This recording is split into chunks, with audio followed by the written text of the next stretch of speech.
A 3-week crackdown on people being able to leave their homes has come into force in an attempt to slow the spread of coronavirus in the UK. Boris Johnson said they could go outside only to buy basic necessities, exercise once a day if they had a medical need, or for travel to work if absolutely necessary. In the televised address from Downing Street last night, the Prime Minister warned people not to leave their homes and said they would face consequences if they did. You should not be going shopping except for essentials like food and medicine.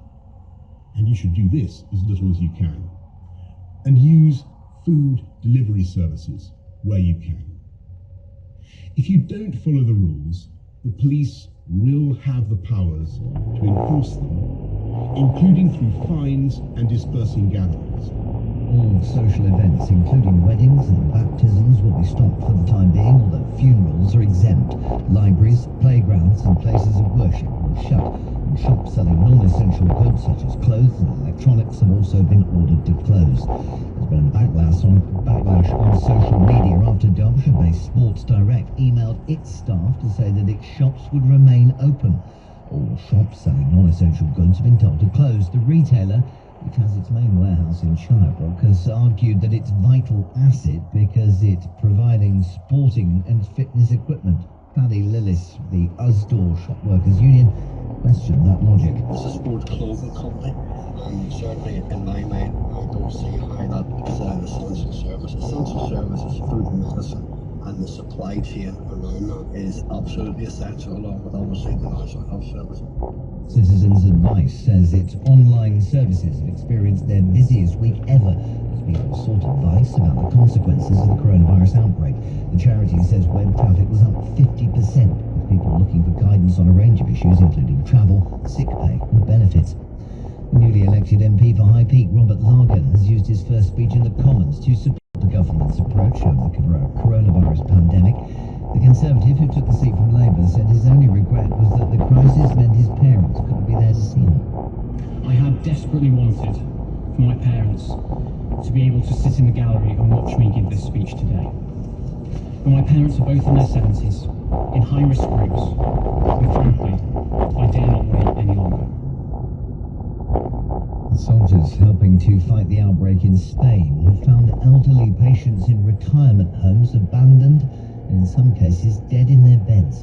The country's defence ministry said staff at some facilities had left after the virus was detected. Prosecutors have launched an investigation. China has reported a new case of coronavirus in Wuhan, where the outbreak began. Officials have announced that healthy residents will be able to leave the city from the 8th of April. All travel restrictions across most of the rest of Hubei province will be lifted this evening. President Trump says he believes more people could die from a prolonged shutdown than a result of the virus. He said he expected containment measures were only in place in the United States for a matter of weeks.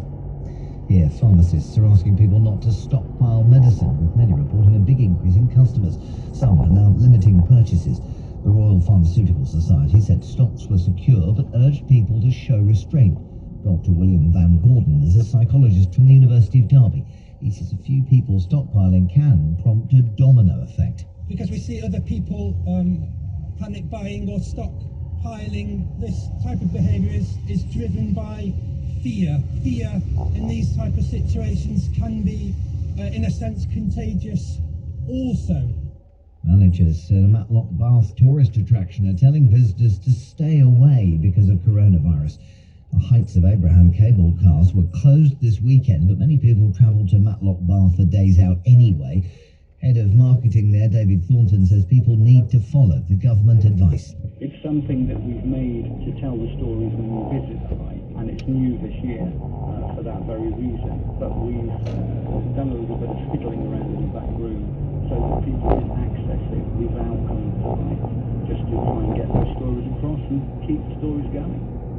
There's a little bit of light in the darkness if you're stuck at home. Sinfonia Viva, the East Midlands-based orchestra, says it's going to start streaming weekly online shows during the coronavirus outbreak. The series is called A Little Live Music and will begin on Wednesday.